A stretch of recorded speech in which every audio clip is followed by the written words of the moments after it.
Modo Protegido, el podcast de un autoproclamado programador de videojuegos. Comenzamos.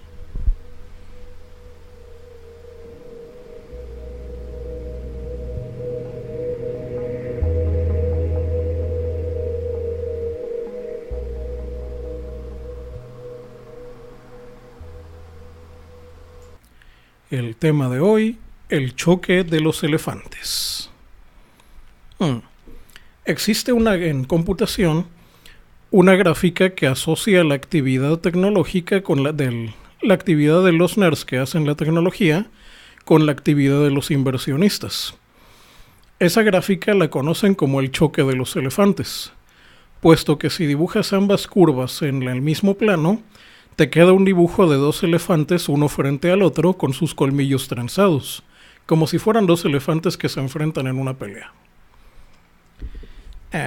Esa gráfica la saqué de un libro de Tannenbaum, no me acuerdo si era el de redes o sistemas operativos, pero la mencionan ahí, así que no vayan a pensar que yo se la pirateé a alguien. Lo que nos dice la gráfica del choque de los elefantes es que, primero, tenemos lo de los nerds muy activos con alguna nueva tecnología. Llamen lo que quieran, 3D, VR, realidad aumentada, lo que se ponga de moda en cualquier momento. O en el caso que estamos hablando, videojuegos. Primero tenemos actividad en los foros de discusión, gente haciendo programas, podcasts, intercambiando información y sacando jueguitos. Jueguitos pequeños primero, pero pues la tecnología está avanzando. Pasado un tiempo, los nerds empiezan a tener un poco menos de actividad y se van a otro tema, pero al final todavía hay un mínimo de actividad en lo que están haciendo. Entonces, hay un momento cuando la actividad ya ha bajado, pero no ha cesado por completo, en que entra el inversionista. El inversionista ve que ya la tecnología está lo suficientemente estable para poder invertir, pero que todavía no está perdida del todo, no está abandonada del todo. Entonces, llegamos a la parte interesante de la gráfica, que es la zona colmillos de elefante. En esta zona todavía hay actividad tecnológica, aunque ya no tanta como antes, y las inversiones cada vez aumentan más. Entonces, luego sigue la siguiente curva, que es la curva del inversionista. Conforme se va viendo que la poca inversión que pusieron en la tecnología está dando frutos, otros inversionistas llegan con más dinero. Y obviamente al llegar con más dinero, las inversiones aumentan. Entonces, en la parte más alta del elefante inversor, como diría King Kong, dice que sí, ha de ser pariente de él, llega un momento en que la tecnología ya deja de avanzar y se considera tecnología vieja pero redituable. Tal vez no obsoleta porque todavía hay quien paga por ella y paga mucho.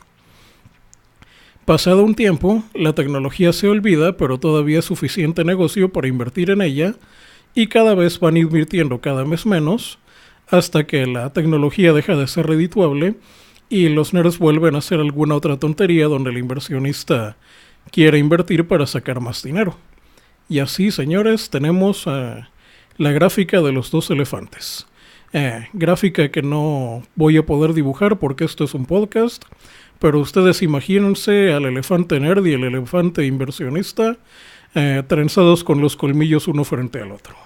Entonces, ¿qué pasa cuando no se respetan estos tiempos? Si la inversión llega demasiado pronto, la tecnología no está consolidada y los mismos nerds no tienen idea de lo que están haciendo, o peor aún, la tecnología puede evolucionar en una dirección en la que puede dejar de ser rentable o directamente traerle pérdidas al inversionista. Y si el inversionista espera demasiado, simplemente su oportunidad de negocio se le va a ir. Entonces tiene que esperar un momento en que la tecnología esté estable, pero que todavía haya un mínimo de actividad que se pueda acomodar a los negocios. De eso hablaré más adelante en este mismo podcast. Bueno, un caso muy interesante de este ejemplo del choque de los elefantes es, o debería decirlo fue en su tiempo, la empresa Nintendo. Pues aunque no lo crean, Nintendo siempre ha trabajado con tecnología relativamente vieja, entre comillas. Cuando ellos sacaron su NES, famosísimo Nintendo Entertainment System, era una consola de 8 bits. En esa época las microcomputadoras de 8 bits ya iban de salida y lo que se usaban eran computadoras de 16 bits. Inclusive ya había computadoras de 32 bits.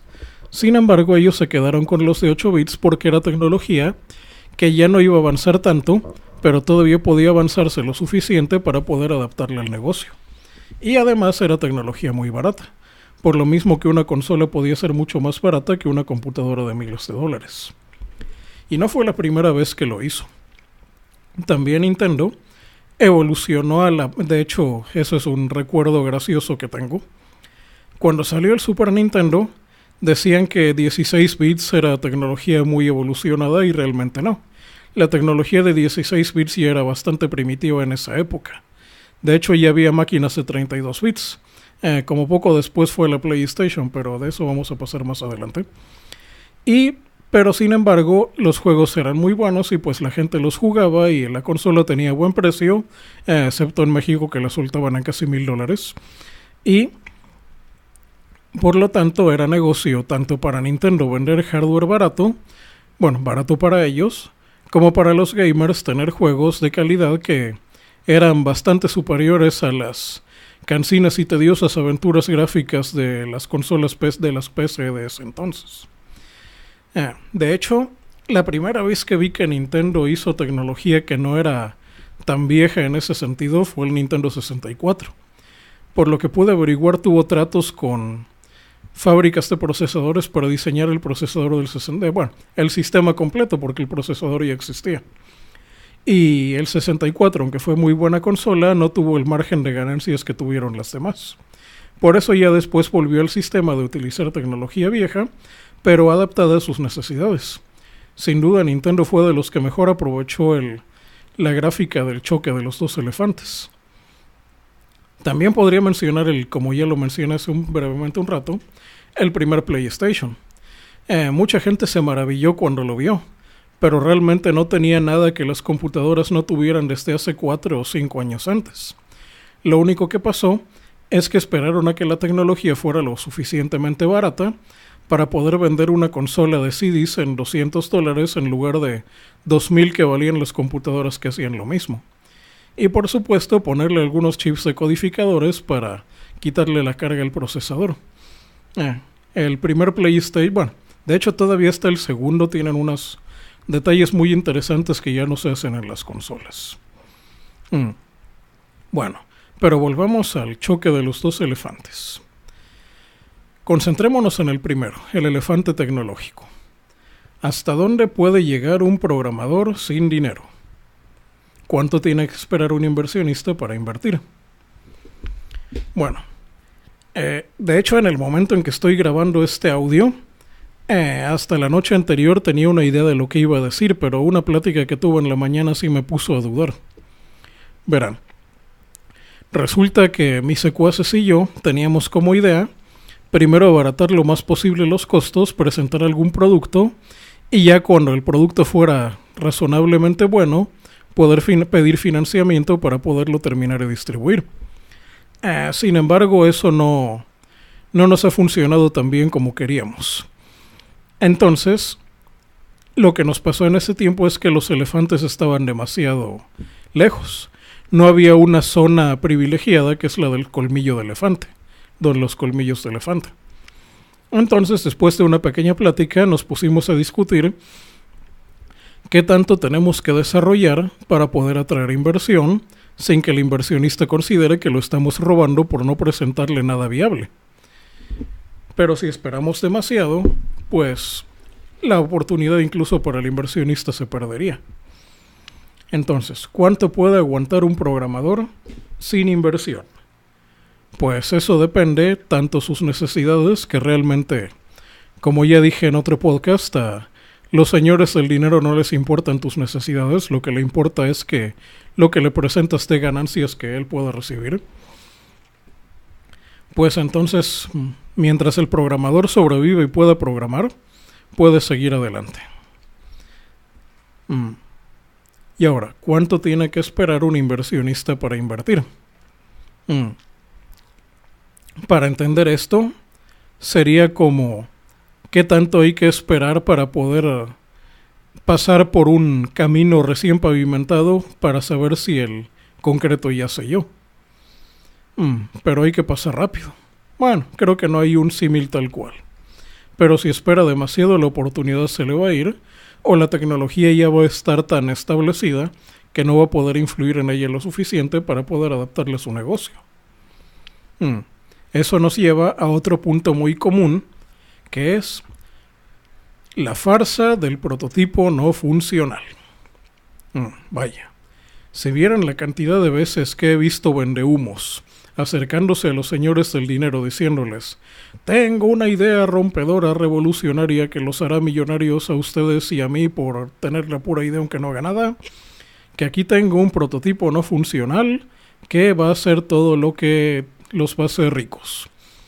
Obviamente necesito de todo su dinero y del talento de todos esos programadores trolls que se ríen de mí en los podcasts. Eso es una farsa. Realmente no inviertan en ningún prototipo mínimamente funcional. De hecho, tal vez la época de los demos y el shareware era lo mejor en la época de la inversión. En mi opinión, el mejor momento para involucrar los dineros es en el momento de entrar a la producción en serie. Pero como en programación no hay producción en serie, por lo menos hay que esperar hasta que el software sea estable y no crashee. Y ya dejar las partes tediosas en las que podemos subcontratar gente que no sea especialmente preparada para hacer todo el trabajo pesado. Ahí sí que sería una buena idea llamar al inversionista. O tal vez ese momento el inversionista se presente solo. Ahora tenemos otro asunto con lo que se conoce como los publishers. Para evitar todos los problemas que normalmente pasan con los inversionistas que pierden todo su dinero, los malvadísimos publishers o editores ya tienen un montón de cláusulas, de modo que si el juego se vende ellos ganan y si el juego no se vende tú pierdes. Pero eso ya depende de cada quien. Lo más seguro es que nada es gratis y el dinero que te den para empezar es algo que vas a tener que pagar de una forma u otra. De hecho, me atrevería a decir que ahí es donde uno tiene que meter sus propias cláusulas de desarrollador. Pero pues, la pregunta es negociar. ¿Quién necesita más, tú el dinero o ellos tu juego? Es cosa de ver a quién puede más en esa negociación. Otro asunto con las inversiones es el capital vampiro, Vampire Capital, abreviado también Venture Capital. Sí, ya sé que se oye muy bonito que los señores del smoking y el sombrero de copa te van a dar dinero a cambio de nada, siendo que no han visto nada de tu trabajo, y que por haberte dado dinero van a recibir una parte de las ganancias que al principio parece razonable. Después de todo, tú estás cumpliendo tu sueño y el dinero no es tuyo. Sin embargo, cuando la empresa funciona, te das cuenta de que al final ellos son los dueños mayoritarios, tú no tienes poder sobre nada, y lo más seguro es que lo único que pasa es que a ti te corran, revendan la empresa varias veces de lo que ellos invirtieron, y busquen a otro incauto para poder hacer el negocio. Por eso es que le llaman el capital vampírico. Es como asociarte con un vampiro y darle tu sangre como pago. Al final puede que te saque sangre de más. Pero hay gente que así, con tal de cumplir su sueño y entrar a la industria con dinero que no es suyo, están dispuestos a aceptar eso. EA y Electronic Arts así es como se ha llevado a muchos desarrolladores. Muchos de ellos con décadas ya de experiencia. De experiencia programando, porque de experiencia de negocios no tuvieron mucha. Vamos a ver. El Vampire Capital. Sí, es otro detalle. Entonces regresamos al nerd que tiene que hacer negocio. Tengo un recuerdo de cuando la época de los demos y el shareware, que en muchos juegos había un archivo que invitaba a la gente a ser distribuidora de los juegos. Ellos decían: oye, si tú tienes una tiendita de software o computadoras, puedes hacer tratos con nosotros para que te vendamos copias al mayoreo y tú las vendes a precio de estantería, retail. Y no sé bien porque nunca conocí a nadie que hiciera eso, pero incluso llegué a ver en tiendas lugares donde vendían shareware. O sea, obviamente no lo vendían al precio del juego original, pero pues mínimo era una manera de acercarse a los clientes en una época en la que no había internet o el internet estaba muy restringido. Ya no digamos poderte descargarte un juego de 1 giga cuando las conexiones por internet se medían en kilobytes por segundo. También está el asunto de las ofertas de compra. Esto está muy cercano al capital vampírico, pero por lo menos ahí ya tienes un producto que tú decides si puedes vender o no o en qué condiciones. No está el peligro de que alguien te dé dinero y puede que no termines de hacerlo. Tienes que cubrirte de todas esas cosas. Y aunque estos no son parte ni de los nerds que hacen la tecnología ni de los señores del sombrero de copa que invierten, también hay por ahí mucho farsante que hace pitches, no tiene traducción al español, pero es algo así como levantar la mano, que básicamente es gente que va con los señores del dinero y dice, no tengo nada, pero denme dinero, y normalmente hay gente que les da. Y ustedes dirán, ¿y esa gente por qué pierde dinero como si nada? Pues verán, esa gente te puede dar 10,000, 20,000 o hasta $1,000,000, depende de cada quien. Y pues realmente a un pobre mortal como nosotros puede parecernos todo el dinero del mundo. Sin embargo, para ellos no es nada. Ahora imagina que solo 1 de cada 1,000 de esos negocios tiene éxito. Y me refiero a éxito algo así como como un Google, un Uber o un YouTube o alguna cosa así muy multimillonaria. O sea, con 1 de cada 1,000 que hagan, ya multiplicaron su inversión y fácilmente pueden perder cientos o miles de millones de dólares, viendo como mucha gente se arruina la vida con dinero que ni siquiera es suyo. Con una sola de las empresas multimillonarias que logren patrocinar, ellos por ser capital vampiro ya son dueños de ella y las ganancias les llegan por montones.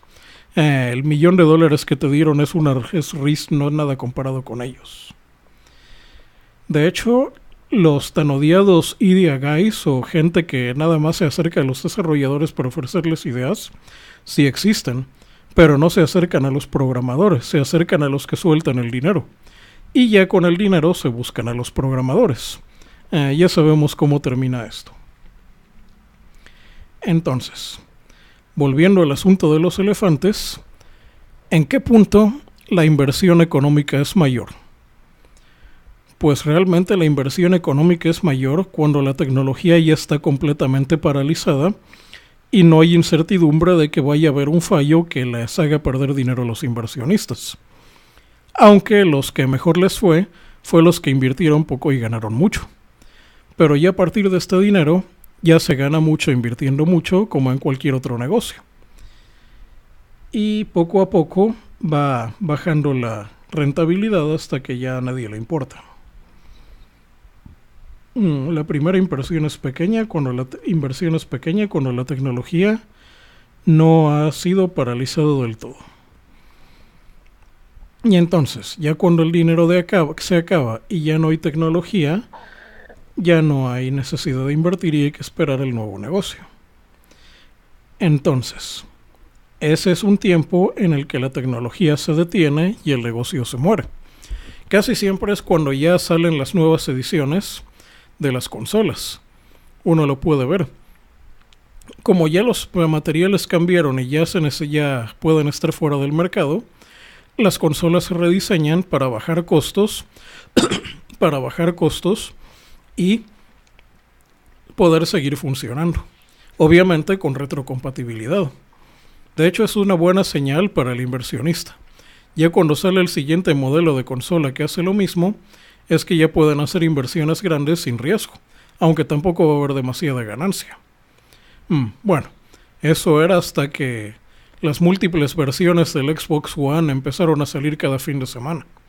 Ya perdí la cuenta de cuántas van, pero eso es una muestra de que los elefantes quedaron demasiado cerca y que las inversiones se hicieron cuando la tecnología todavía no estaba del todo solidificada o cuajada, dependiendo de el léxico que se utiliza en su país, o fraguada. Vamos a ver el tiempo, encontramos el primer, pero concentrémonos en cada elefante por separado. Hay dos casos que pueden darse. El primero es si el dinero llega demasiado rápido. En ese caso tendríamos un elefante blanco. Tal vez alguien haya oído la expresión, pero para quien no conoce la expresión elefante blanco, aquí va un poco de historia. Se dice que un rey, cuando tenía un enemigo al que quería fastidiarle la economía, le regalaba un elefante blanco, una bestia bastante grande, que obviamente el beneficiado no podía rechazarla por no quedar mal con el rey y tenía que aceptarlo. Y tampoco lo podía vender ni matar porque pues no era negocio.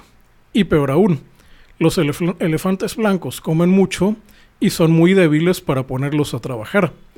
Entonces, tener un elefante blanco, lo único que hacía era que uno se quedara sin dinero o tal vez tener que huir del pueblo para evitar la vergüenza de que el rey viera que el elefante se murió. Como sea, el elefante blanco es eso, una cosa que consume demasiados recursos y que no te genera nada. Entonces, cuando tenemos demasiada inversión inicial y mucho personal inexperto, las herramientas son costosas y nadie sabe cómo funcionan. Tenemos fechas de entrega irrazonablemente cortas y se falla para entregar o se entrega tarde. Tenemos todas las condiciones para tener un elefante blanco. Así que no importa cuánto dinero tengamos, los desarrolladores no van a poder hacer nada nunca. Y vaya que he visto muchos casos así. Yo mismo he tenido miedo de caer en ese tipo de situaciones. Aunque creo que ya esperé demasiado y al menos mis secuaces y yo, si nos ponemos de acuerdo, tal vez ya podamos estar en condiciones de pasar a la sección del colmillo de elefante. Pero también tenemos la otra situación. La situación de el elefante viejo, que es cuando la inversión llega demasiado tarde y que creo que es en la que ya estamos entrando. Para tener algo de contexto, hay que contar un poco sobre los elefantes. Hace no mucho tiempo, la gente que estudia estos animales descubrió que los elefantes, sobre todo los elefantes machos, cuando llegan a una cierta edad, son expulsados de la manada de elefantes, ya sea por elefantes más jóvenes que quieren tener su lugar, u otros que consideran que son un desperdicio de recursos inútiles. Al final, hay muchos elefantes machos vagando por la selva que eventualmente mueren porque tienen algún accidente y nadie puede ayudarlos. Y pues muchas veces los elefantes mueren así, de una manera bastante triste, no podemos negarlo. Y así es como terminan muchos programadores cuando no tienen suficiente inversión para seguir con sus tareas. Entonces, vamos a ver las situaciones del elefante viejo. Un elefante viejo, en este caso, es cuando el producto que sale ya está obsoleto.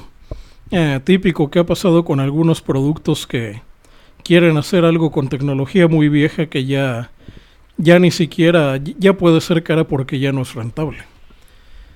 De hecho, se dice que la empresa Volkswagen, si quisiera armar un BMW, o sea, el bochito redondo de toda la vida, con la tecnología que tiene ahora, le costaría lo mismo que un auto de lujo, porque no tiene las plantas para fabricarlo.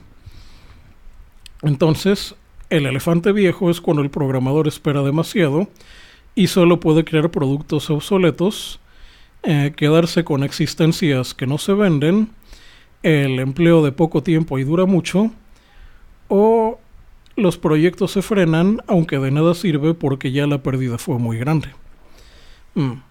De hecho, me ha tocado ver muchas veces piratas que intentan colgarse de juegos viejos para vender hardware que los emula o los cambia lo suficiente para que no los demanden. Pero pues por alguna razón ese tipo de juegos piratas fueron muy abundantes en la frontera del norte de México a principios de los 90. Eso es digno de algún historiador. Sobre todo de esos juegos de múltiples de 6 en 1, de van miles en uno. De hecho, como dijo el Angry Video Game Nerd, el único cartucho de Nintendo que tenía más de un juego y que era digno de jugarse era el Mario Bros. Con Duck Hunt que venía en las consolas de Nintendo de esa época. Entonces, pasamos a otro detalle de los elefantes. Hay otro detalle de la inversión. Hasta ahora, solo me he concentrado en las inversiones en tecnología. Pero el dinero no se va nada más en tecnología en los proyectos de software y videojuegos. También mucho se va en marketing. De hecho, poca gente se imagina, pero en los grandes juegos, llámense el juego que quieran, puede gastarse más en publicidad y relaciones públicas que lo que cuesta en pagarle a la gente para hacer el propio juego. De hecho, si ven cualquier medio de videojuegos, hay juegos de los que se habla todos los días y miles de juegos de los que nadie tiene idea de su existencia. Y eso no es casual. Hay gente pagando muchísimo dinero para que se hable de un juego. Y pues eso hace, sobre todo en los juegos multiplayer y de red, que la gente entre. De hecho, el free to play así es como se maneja. De entrada nadie va a pagar por él, pero pagan ya cuando están adentro. Y para hacer que la gente se mantenga ahí adentro es necesario unas campañas de publicidad brutales. ¿Qué puedo decir de los elefantes? Cualquiera me diría que no he estado lo suficientemente cerca de los elefantes aún. Pero, pues he visto muchas fortunas perderse de esta manera. Fortunas que, para menos lulz, no era ni siquiera del que las perdió. Pero el negocio está en los colmillos del elefante. Esa sección, cuando la tecnología todavía no se solidifica, pero ya es lo suficientemente fuerte. Y ya la puedes moldear. Algo así como la arcilla cuando la puedes tocar con las manos sin quemarte. O cualquier cosa que puedas moldear con las manos. Aquí mencionaría otro detalle, pero esto tiene más que ver con administración. Hay muchas compañías en las que depende mucho cómo... hay un espacio entre el trabajo y los resultados. Algunas compañías, por ejemplo, las compañías médicas o de servicios de emergencia, en cuestión de horas o minutos pueden ver si el esfuerzo que hicieron por salvarle la vida a un herido sirvió o no, porque puede vivir o morir. Pero hay empresas como por ejemplo las de la construcción, donde construir un rascacielos y venderlo puede tomar meses o incluso años. Entonces, el software es uno de estos últimos casos. Desarrollar un software, sobre todo cuando no tienes idea de lo que vas a hacer, y estamos hablando de videojuegos, puede tomarte muchísimo tiempo, o inclusive no terminarlo nunca. Entonces, la ganancia puede ser muy grande, pero igual puedes no estar ahí para recibirla. Y cuando recibes esas ganancias, debes saber administrarlas para poder aguantar otro largo ciclo sin tener ingresos. A esta forma de cultura corporativa le llaman el Bet Your Company o apuesta por tu compañía. Aunque hay que tener cuidado porque nunca falta el trácala que te va a decir que apuestes por la compañía mientras ellos corren con todo el dinero. Y eso nos lleva al final del último elefante. Cuando ya la tecnología se secó, no solo solidificó, sino que se secó, y ya hay otro elefante al cual explotar. Un elefante lo suficientemente crecido para poder explotarlo. Entonces, la apuesta es arriesgada al inicio, pero si te precipitas demasiado, el riesgo no compensa las ganancias. Y ya después tienes que invertir mucho, pero ganas mucho. Y ya al final, ya cuando todos están invirtiendo, puedes ir por las obras. El asunto es no ser un elefante blanco. Y ya para terminar esta nota, daré otro dato inútil. ¿Sabían que los elefantes asiáticos y africanos son muy diferentes? El elefante africano es mucho más grande y mucho más orejón, pero es demasiado agresivo. No he sabido de nadie que pueda domesticar un elefante africano. Sin embargo, un elefante asiático no es tan grande como el africano ni tan orejón, pero es domesticable. Y pues es un elefante, así que es grande y fuerte. Así que hay que ser más como el elefante asiático. Pero bueno, creo que ya hablar de gentilismos es peligroso en esta época. Así que dejemos por aquí la transmisión para ahora. Y en el siguiente audio discutiré de un asunto relacionado con el 3D que me acaba de salir de sorpresa hoy en la mañana. Fin de la transmisión.